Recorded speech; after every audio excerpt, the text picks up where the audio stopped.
Hello everyone. उम्मीद करता हूँ आप सब बहुत अच्छे होंगे। तो चलिए आज का टॉपिक शुरू करते हैं जिसका नाम है इकोनॉमिक ऑर्डर क्वांटिटी। ठीक है। तो अब इसमें हमें करना क्या है बेसिकली, इस चैप्टर के अंदर, इस टॉपिक के अंदर आपको ईओक्यू के न्यूमेरिकल करने होंगे। क्या करने होंगे? ईओक्यू के न्यूमेरिकल करने होंगे। इसकी शॉर्ट फॉर्म हम लोग इसको प्यार से ईओक्यू भी बुलाते हैं। अब देखो ईओक्यू के अंदर हमें क्या करना है। अब एक मैन्युफैक्चरर है। क्या? एक मैन्युफैक्चरर है, वो शर्ट्स बनाता है। एक मैन्युफैक्चरर है, वो शर्ट्स बनाता है। मान लो इसका नाम है देवीलाल प्राइवेट कंपनी लिमिटेड।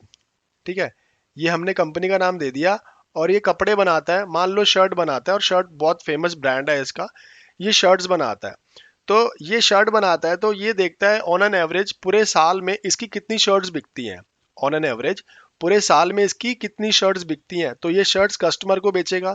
तो एनुअली जब इसने देखा कि जो कस्टमर्स हैं पूरे साल में इसकी 400 यूनिट्स शर्ट्स की बिक जाती हैं। कितनी बिक जाती हैं इसकी? 400 यूनिट्स शर्ट की बिक जाती हैं। तो अब मुझे एक क्वेश्चन का आंसर दो कि बच्चों अगर ये 400 यूनिट शर्ट्स बेचता है और इसको बनाने के लिए अगर मैं बोलूं कि एक शर्ट को बनाने में उसका 2 मीटर कपड़ा लगता है। क्या? एक शर्ट को बनाने में अगर उसका 2 मीटर कपड़ा लगता है, तो मुझे बताओ पूरे साल में जो इसने 400 शर्ट्स बेची है उसको बनाने में उसका कितना कपड़ा लगेगा। एक शर्ट को बनाने में 2 मीटर कपड़ा लगता है, तो 400 शर्ट्स को बनाने में उसका कितना कपड़ा लगेगा? करेक्ट सर, 400 शर्ट्स को बनाने में उसका 400 इंटू टू, सर उसका 800 मीटर कपड़ा लगेगा। क्योंकि शर्ट्स को बनाने के लिए रॉ मटेरियल की जरूरत पड़ती है। तो इसी तरह से जो इस देवीलाल प्राइवेट कंपनी लिमिटेड है जो कि शर्ट बनाती है, उसका जो सप्लायर है पूरे साल में, पूरे साल में उसको कितनी शर्ट का कपड़ा सप्लाई करेगा? सर 800 मीटर कपड़ा सप्लाई करेगा। कितना? 800 मीटर कपड़ा सप्लाई करेगा। ये तो बहुत छोटी सी बात है, ये तो सबको समझ में आती है। अब क्वेश्चन ये बनता है कि देवीलाल प्राइवेट को जो रिक्वायरमेंट है एनुअली मैन्युफैक्चरिंग करने के लिए, वो रॉ मटेरियल की रिक्वायरमेंट है, जो कि उसका रॉ मटेरियल क्या है? कपड़ा। तो 800 मीटर कपड़ा अगर उसको मंगाना है, तो क्या वो कपड़ा एक ही बारी में मंगा लेगा या टुकड़ों में मंगाएगा? तो मैंने यही क्वेश्चन देवीलाल कंप्लीट से पूछा कि मैंने कहा देवीलाल अगर आपको कपड़ा मंगाना है, तो देवीलाल कहता कि सर मेरे को तो कोई आइडिया नहीं है, तो मेरा बस चल तो मैं सारा कपड़ा एक साथ मंगा लूँ, सारा झंझट ही खत्म कर दूं। तो मैंने उससे बोला कि भैया अगर आप सारा कपड़ा एक साथ मंगा लोगे तो आपका फंड ब्लॉक नहीं हो जाएगा। अगर आप सारा कपड़ा एक साथ मंगा लोगे तो आपका फंड ब्लॉक नहीं हो जाएगा। जो आपके पास पैसे रखे हैं, जो आपका वर्किंग कैपिटल है, और भी खर्चों के लिए आपको पैसा चाहिए, तो पूरे साल का आप एक साथ माल मंगा लोगे तो आपका फंड ब्लॉक नहीं हो जाएगा। कहता ये बात तो ठीक है। मैंने कहा फंड ब्लॉकेज के साथ साथ और भी तो प्रॉब्लम हो जाएगी। बोले क्या प्रॉब्लम हो जाएगी? और फंड फंड ही तो ब्लॉक होगा। तो मैंने कहा जो आप माल मंगाओगे, 800 मीटर कपड़ा मंगाओगे, उसके लिए आपको जो आपका स्टोर है, जहां पर आप स्टोर करके रखते हो इस कपड़े को, वहां पर आपको स्टोर भी तो बड़ा चाहिए होगा। कहते बिल्कुल बात ठीक है। मैंने बोला कि अगर आपने सारा कपड़ा एक साथ मंगा लिया तो भाई आपको इसका इंश्योरेंस भी कराना पड़ेगा। करेक्ट है? कहता बिल्कुल करेक्ट है।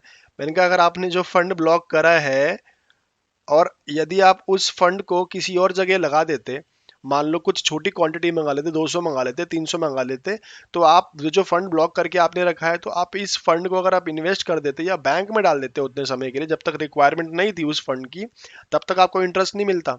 कहते बिल्कुल ठीक बात है। तो देवीलाल कहता है कि सर आप ही बताओ कि मैं ऐसा क्या करूं, या मैं ऐसी कौन सी क्वांटिटी ऑर्डर करूं, कितने कितने समय पर ऑर्डर करूं जो कि मुझे इकोनॉमिक पड़े। इकोनॉमिक का मतलब अपने आप में सबसे सस्ती ऑर्डर क्वांटिटी। तो उसी को निकालने के लिए आज हम एक फॉर्मूले की बात करेंगे, किस तरह से हम एक ऑर्डर क्वांटिटी निकालेंगे कि ये एक ऑप्टिमम ऑर्डर होगा। बात समझते हो? अब आप मेरे से ये बोलोगे कि सर आप ऑर्डर चाहे 200 का मंगाओ, चाहे 500 का मंगाओ, चाहे 600 का मंगाओ, या 100 का भी ऑर्डर मंगाओ, तो जो उसकी रॉ मटेरियल की जो लागत है वो तो सेम रहेगी। तो इसमें कॉस्ट कैसे कम होगी? चलो मैं आपको बताता हूँ। जब भी हम कोई भी रॉ मटेरियल मंगाते हैं, मार्केट से खरीदते हैं, तो ऐसा तो है नहीं कि मैंने ऑर्डर करा और रॉ मटेरियल मेरे घर पर पहुंच गया, और जब तक वो बनता नहीं तो जब तक उसकी जो कॉस्ट है वो उतनी रहती है। ऐसा तो है नहीं। मैं आपको एक बहुत बड़ी एग्जांपल देके समझाता हूँ कि मैं आपको क्या कहना चाह रहा हूँ। आपने रॉ मटेरियल मंगाया, जैसे कि यहाँ पर 800 मीटर कपड़ा आपको मंगाना है। अगर मैं बोलूं कि 1 मीटर की कॉस्ट जो है, cost of 1 metre cloth is rupees 10, अगर मैं बोलूं कि 10 रुपए 1 मीटर कपड़े की जो लागत है, तो आप, मैं अगर पूछूं कि आपसे कि इसकी टोटल कॉस्ट कितनी पड़ेगी, तो आप बोलोगे सर इसकी टोटल कॉस्ट जो है 8,000 × 10। सर ये जो टोटल कपड़ा है 8,000, सॉरी 8,000 नहीं होगा यहाँ पर, 800 होगा। तो आप बोलोगे सर इसकी जो टोटल कॉस्ट है वो 8,000 रुपये पड़ेगी। क्या ये सही बात है? एक आम आदमी तो बोलेगा सर 8,000 रुपये तो कॉस्ट पड़ेगी, चाहे आप थोड़ा थोड़ा मंगाओ चाहे आप ज्यादा मंगाओ, क्या फर्क पड़ता है उस चीज से। मैंने कहा नहीं, जब हमें कोई भी रॉ मटेरियल बाय करना होगा तो उसको ऑर्डर करने की जो कॉस्ट आती है, एक तो वो, सर ये ऑर्डर करने की कॉस्ट क्या होती है मैं आपको बताता हूँ। साथ ही साथ ऑर्डर करने के बाद आपके घर, जब आपके पास में माल पहुंच जाता है, तो उस माल को स्टोर करने की भी कॉस्ट आती है। जैसे कि मैंने आपको बता दिया, उसके लिए आपको बिग स्टोर लेना पड़ेगा। बिग स्टोर लेना पड़ेगा तो आपका जो रेंट है वो आपको पे करना पड़ेगा। इंश्योरेंस का आपका प्रीमियम जाएगा, यस और नो। तो सर अब जब ऑर्डर प्लेस करोगे तो ट्रांसपोर्टेशन कॉस्ट लगेगी, रास्ते में टोल टैक्स पड़ेंगे, कार्टेज लगेगी, माल लोडिंग का किराया लगेगा, माल अनलोडिंग का किराया लगेगा, ये सब चीज लगेगी। तो खाली रॉ मटेरियल की कॉस्ट के साथ साथ में दो कॉस्ट और जुड़ जाती हैं। क्या? रॉ मटेरियल की कॉस्ट के साथ में दो कॉस्ट और जुड़ जाती है, जिसका नाम है ordering cost and carrying cost. Ordering cost का मतलब होता है कि जब हम प्रोसीड करते हैं ऑर्डर को, उसकी रिक्विजिशन का, उसका परचेजिंग एन ऑर्डर, वो आपकी ऑर्डरिंग कॉस्ट होगी। कैरिंग कॉस्ट का मतलब कि माल को संभाल के रखने का किराया, माल को संभाल के रखने की लागत पर यूनिट पर एनम, वो मैं अभी आपको समझाऊंगा पर यूनिट पर एनम का मतलब क्या कह रहा हूँ। तो यहां तक आपको क्लियर हुआ कि जब आप कोई भी रॉ मटेरियल मंगाओगे तो उसकी रॉ मटेरियल की कॉस्ट के साथ साथ में दो कॉस्ट और जुड़ जाती है, जिसका नाम होता है ऑर्डरिंग कॉस्ट और कैरिंग कॉस्ट। यहां तक तो बात समझ में आती है। तो चलो मैं आपको एक एग्जांपल के थ्रू समझाता हूं कि कौन सा ऐसा परचेज ऑर्डर होगा, कौन सी ऐसी ऑर्डर क्वांटिटी होगी जिसको परचेज करने पर मुझे लगेगा कि हाँ ये ऑर्डर क्वांटिटी बहुत बेस्ट है। उसके लिए आपको तीन चीजों की रिक्वायरमेंट होगी, वो मैं आपको बता देता हूँ। उसके लिए आपको तीन चीजों की रिक्वायरमेंट होगी, मैं आपको एक एग्जांपल के थ्रू बता देता हूँ। पहले तो यही हम लोग सेम एग्जांपल ले लेते हैं। मान लो एनुअल, अगर मेरे को फिनिश गुड्स की जो डिमांड है मार्केट में, फिनिश गुड्स का मतलब क्या होता है मैं आपको बता देता हूं। मार्केट में फिनिश गुड्स की जो डिमांड है 200 शर्ट्स की, इसका मतलब जो दुकानदार है, जो शॉपकीपर है या देवीलाल जो है, वो 200 शर्ट बेचता है पूरे साल के दौरान। कि कब बेचता है? पूरे साल में। एनुअल डिमांड जो है किसकी? फिनिश गुड्स की। और लेकिन अगर मैं बात करूं कि एक शर्ट को बनाने में कितना कपड़ा लगता है, सर एक शर्ट को बनाने में 2 मीटर कपड़ा लगता है। तो देवीलाल सप्लायर से कितना माल खरीदेगा पूरे साल में? सर देवीलाल जो है एनुअल डिमांड करेगा, क्या करेगा? देवीलाल जो है एनुअल डिमांड करेगा 2 × 200, दैट इज 400 मीटर कपड़े की। ये बात समझ में आई? तो इकोनॉमिक ऑर्डर क्वांटिटी, देखो बच्चों यहाँ पर कंफ्यूज मत होना इस बात को लेकर के कि सर हमें क्वेश्चन में फिनिश गुड्स दिया होगा या रॉ मटेरियल दिया होगा तो हमें किसकी बात करनी है। छोटी सी बात है, मुझे ये बताओ देवीलाल क्या खरीदेगा?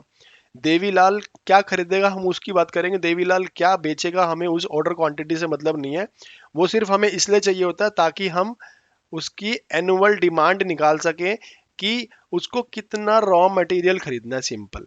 तो इसलिए हमारे लिए जो फिनिश गुड्स का जो काम है यहीं पर ही खत्म होता है, जब तक मुझे एनुअल डिमांड नहीं पता लगती किसकी? रॉ मटेरियल की। मैंने यहाँ पर रॉ मटेरियल की डिमांड निकाल ली बहुत सिंपल तरीके से, ठीक है। तो ये पहला पॉइंट। दूसरा पॉइंट आता है कि जब मैं कोई ऑर्डर प्लेस करता हूं, जब देवीलाल कोई ऑर्डर प्लेस करता है तो उस ऑर्डर पर देवीलाल को कितने पैसे खर्चने पड़ते हैं। तो सेकंड पॉइंट आता है cost of placing an order, या प्लेसिंग वन ऑर्डर की बात कर लो। जब वो एक ऑर्डर प्लेस करेगा तो देवीलाल को 100 रुपए खर्च करने पड़ते हैं, that is cost cost of placing an order. Third आता है मेरा कैरिंग कॉस्ट। थर्ड आता है मेरा कैरिंग कॉस्ट। कैरिंग कॉस्ट का मतलब होता है कि जो मैंने ऑर्डर किया, जितनी मैंने क्वांटिटी मंगाई, कितनी क्वांटिटी मंगाई मैंने, सर आपने यहाँ पर 400 मीटर कपड़ा मंगाया है तो आपने 400 यूनिट मंगाई है। सर 400 यूनिट को रखने का खर्चा तो होगा ना, लेकिन कैरिंग कॉस्ट हम हमेशा किस बात पर निकालते हैं? कैरिंग कॉस्ट हम लोग हमेशा निकालेंगे कि एक यूनिट को संभाल के रखने का किराया कितना है पूरे साल, ₹8 पर यूनिट पर एनम। इसका मतलब है कि ₹8 मेरा लगता है एक यूनिट को संभाल के रखने का पूरे साल में। ये सिंपल सी बात हो गई है। ठीक है, एनुअल डिमांड कितनी हो गई? आपको 400 मीटर कपड़ा खरीदना है, आपकी जो प्लेसिंग एंड ऑर्डरिंग कॉस्ट है वो क्या है, ₹100, और कैरिंग कॉस्ट क्या है, ₹8। कैरिंग कॉस्ट को कभी कभी प्यार से cost of holding the stock भी बुलाया जाता है। Cost of holding the stock. यहां तक बात समझ में आती है? तो भाई अब देवीलाल तो बड़ा परेशान था। देवीलाल कहता कि मैं कौन सी ऑर्डर क्वांटिटी मंगाऊं कि ये जो 400 यूनिट है मैं ये पूरी मंगा सकूं। जो पिछले वाला एग्जांपल था वो 800 यूनिट का था, यहाँ पर हम लोग 400 यूनिट का ले रहे हैं ताकि हमारी कैलकुलेशन थोड़ी सी छोटी हो जाए और डायरेक्ट हमारा आंसर आ जाए। ठीक है, तो मैंने उसको बोला कि यहाँ पर एक फॉर्मूला है जिसके थ्रू हम लोग ईओक्यू कैलकुलेट कर सकते हैं। वो बड़ा ही सिंपल सा formula, that is 2PD upon में सी। अब मैं बात करता हूँ पी का मतलब क्या होता है। पी का मतलब होता है cost of placing an order, cost of placing an order. और अगर मैं सी की बात करूं तो ये हमारा आता है कैरिंग कॉस्ट। और डी की अगर मैं बात करूं तो डी का मतलब होता है एनुअल डिमांड। अगर क्वेश्चन साइलेंट है और एनुअल डिमांड की बात कर रहा है तो वहां पर वो रॉ मटेरियल की बात करेगा। क्या करेगा वो? Annual demand of raw material. हम कुछ नहीं करेंगे, हम इस क्वेश्चन के अंदर डायरेक्टली वैल्यूज पुट कर देंगे और हमारा आंसर आ जाएगा। पी मतलब placing an order 100, that is 400 upon 8। तो हम लोग इसकी कटिंग कर लेते हैं, बहुत ही इजी है। तो यहाँ से हमने 2 1 जार 2 4 जार 100 और ये 100। अब बच्चों को समस्या आती है कि चलो यहाँ तक तो हमने निकाल लिया, आगे राम भरोसे, क्योंकि ये तो निकालना ही नहीं आता लॉन्ग डिवीजन। लॉन्ग डिवीजन में तो प्रॉब्लम होती है। तो कोई इशू नहीं है, मैं आपको इस चैप्टर के जब ये खत्म करेंगे हम ये टॉपिक, तो उसके बाद मैं आपको लॉन्ग लॉन्ग डिवीजन मेथड भी समझा दूंगा कि हमने इसको कैलकुलेट कैसे करा। तो अब यहाँ पर 100 यूनिट्स निकल के आया। सर ये 100 यूनिट्स क्या है? जैसा कि हम क्वेश्चन कर रहे थे, 100 यूनिट्स निकल के आया हमारा ईओक्यू, इकोनॉमिक ऑर्डर क्वांटिटी।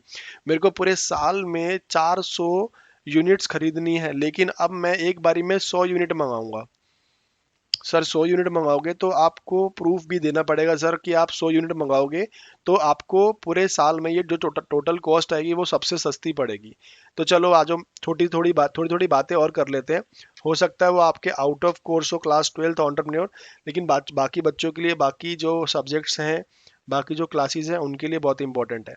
अब मेरे को सिंपल सी बात बताना, अगर मुझे एक ऑर्डर पर 100 यूनिट्स मंगानी है, क्या मेरी एक ऑर्डर पर 100 यूनिट्स आती हैं, तो 400 यूनिट मंगाने के लिए मुझे कितने ऑर्डर लगाने पड़ेंगे? Correct. So number of orders calculate करते हैं पहले। तो मैं आपको अभी प्रूव भी करके दिखाऊंगा कि हमारा जो 100 यूनिट्स आया ये बिल्कुल हमारी कॉस्ट को मिनिमाइज करेगा। नंबर ऑफ ऑर्डर्स, पूरे साल में मुझे कितने ऑर्डर लगाने पड़ेंगे? सर मैंने क्या करा, मेरे पास 100 यूनिट है और मुझे 400 यूनिट पर पहुंचना है, तो मुझे कितने ऑर्डर लगाने पड़ेंगे?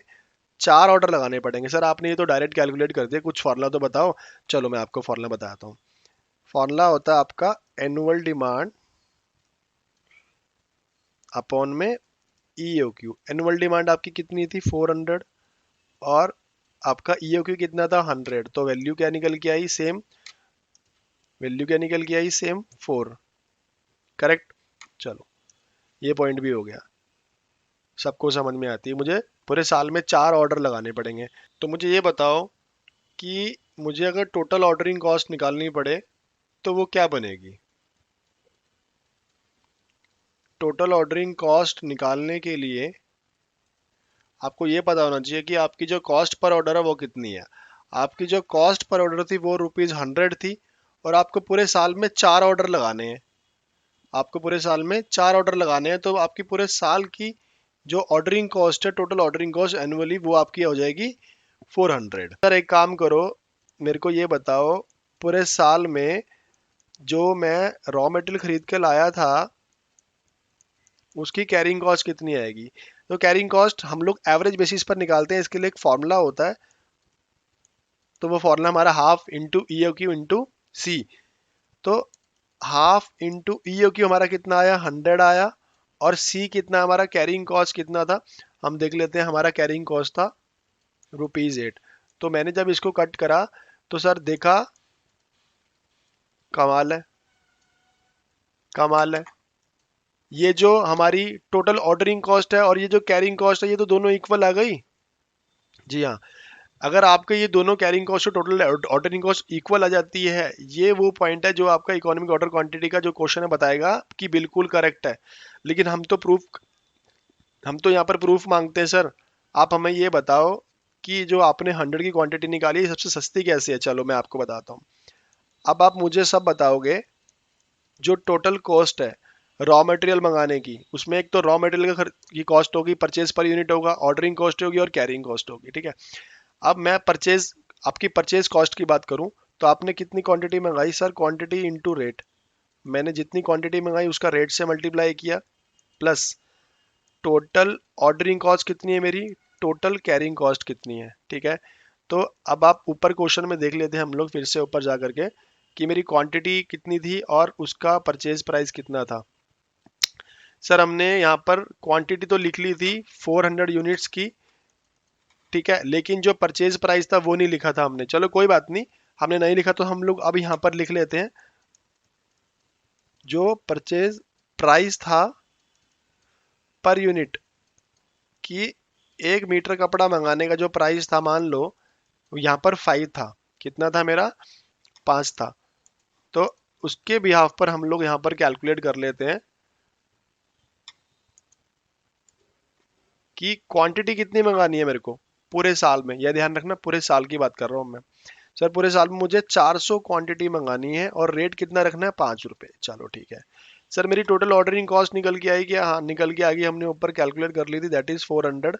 मेरी टोटल कैरिंग कॉस्ट निकल के आई, वो भी निकल के आई 400। तो ये वैल्यू आई 2000 प्लस 400 प्लस 400।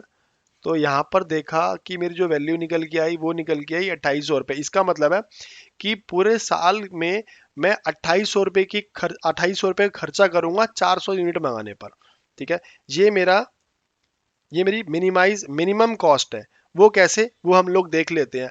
अगर तो हमने इस इकोनॉमिक क्वांटिटी, जो हमारी इकोनॉमिक ऑर्डर क्वांटिटी जितनी भी आई है 100 आई थी, अगर हमने जरा सा भी इसको ऊपर करा या नीचे करा, क्या हमने इसको ऊपर करा या नीचे करा, हमारी टोटल कॉस्ट बिगड़ जाएगी। क्या बिगड़ जाएगी, टोटल कॉस्ट बिगड़ जाएगी। हम लोग देख लेते हैं, चलो आ जाओ। अब हम लोग थोड़ा सा वो भी देख लेते हैं कि किस तरह से बिगड़ जाएगी। अगर आपका ईओ क्यू 100 था, जैसे पहले अगर मैं इसको बोलूं 100 छोड़ो ना सर, आप आप 80 यूनिट्स मंगाओ, कितनी मंगाओ, आप 80 यूनिट्स मंगाओ, देखो कॉस्ट कम हो जाएगी। चलो देख लेते हैं 80 यूनिट्स मंगाने पर एक ऑर्डर पर कॉस्ट कम होगी नहीं होगी, वो देख लेते हैं। चलो, अगर आप एक बार में 80 यूनिट्स मंगाते हो तो बच्चों मुझे बताओ नंबर ऑफ ऑर्डर्स कितने बनेंगे पूरे साल में। सर 80 यूनिट्स एक बार ही मंगानी है और 400 यूनिट पूरे साल में मंगानी है, तो मैं ऐसा करता हूँ 400 को 80 से डिवाइड कर देता हूँ। तो मेरे जो नंबर ऑफ ऑर्डर्स हैं वो थोड़े से बढ़ जाएंगे। कितने बढ़ जाएंगे, नंबर ऑफ ऑर्डर बढ़ जाएंगे। मेरा नंबर ऑफ ऑर्डर जो है वो 5 हो गए अब। चलो ठीक है, कोई बात नहीं। अब मैं आपसे बोलूं कि नंबर ऑफ ऑर्डर्स आपके बढ़ गए, अब आपको टोटल ऑर्डरिंग कॉस्ट अगर निकालनी हो तो जरा निकाल के बताओ। तो ऊपर जो भी लिखा था आप देख लेना कि हमारा जो ऑर्डरिंग कॉस्ट थी पर ऑर्डर वो 100 थी, और पूरे साल में मुझे 5 ऑर्डर लगाने पड़ रहे हैं। तो यहाँ पर मुझे पूरे साल में ₹500 खर्च करने पड़ेंगे ऑर्डरिंग कॉस्ट पर। कोई बात नहीं। अब मैं टोटल कैरिंग कॉस्ट की बात करता हूँ। कैरिंग कॉस्ट का मैंने एक फॉर्मूला आपको बताया था, half into EO q into में सी। यहाँ पर हाफ इंटू, अभी आपका ईओ क्यू कितना निकला है सर, ईओ क्यू तो चेंज हो गया हमारा, ईओ क्यू हमारा हो गया 80। और कैरिंग कॉस्ट तो क्या रहेगी sir, carrying cost will remain same, ₹8 per unit थी वही रहेगी, ठीक है। तो हमने जब इसको कट किया तो वैल्यू निकल के आई 320। कोई बात नहीं सर, हमारी टोटल कैरिंग कॉस्ट तो कम हो गई है। अब मुझे टोटल कॉस्ट निकालनी है, टोटल कॉस्ट निकालनी है। तो जो मैंने माल मंगाया था उसकी क्वांटिटी इनटू में रेट, प्लस में टोटल ऑर्डरिंग कॉस्ट, प्लस में टोटल कैरिंग कॉस्ट। सर जो क्वांटिटी पूरे साल में मंगानी है वो तो 400 ही मंगानी है, सेम रहेगा। रेट कितना था सर? रेट भी हमने 5 रुपये ही रखा था। और टोटल ऑर्डरिंग कॉस्ट कितनी होगी? अभी अभी निकाली है हमने, ये रही ordering cost. Sir ordering cost हमने अभी निकाली है 500 रुपये, और टोटल कैरिंग कॉस्ट भी हमने अभी अभी निकाली है, new carrying cost, that is 320। तो मैंने देखा मेरा जो आंसर आया है ये आया 2820 रुपये। मेरा कितना आंसर आया? 2820 रुपये। अब जरा देखो, मेरा जो ऑर्डर क्वांटिटी था 100 पर, उस पर ऑर्डरिंग कॉस्ट कितना था? सर जो 100 पर आपने इकोनॉमिक ऑर्डर क्वांटिटी 100 थी, उसकी टोटल ऑर्डरिंग टोटल जो कॉस्ट आ रही थी वो 2800 थी। लेकिन अगर मैंने जैसे ही अपना ईओक्यू कम करा, सर उसकी कॉस्ट तो बढ़ गई। तो आज का आपके लिए होमवर्क ये है कि अगर आपकी जो ऑर्डर क्वांटिटी है, अगर आपकी इकोनॉमिक ऑर्डर क्वांटिटी जो है वो 200 यूनिट्स कर दी जाए, तो मुझे बताओ कि इसमें टोटल कॉस्ट क्या आएगी। ये आपका होमवर्क है आज का, और मुझे कमेंट्स में बताओगे इसका आंसर क्या आया है। Thank you very much.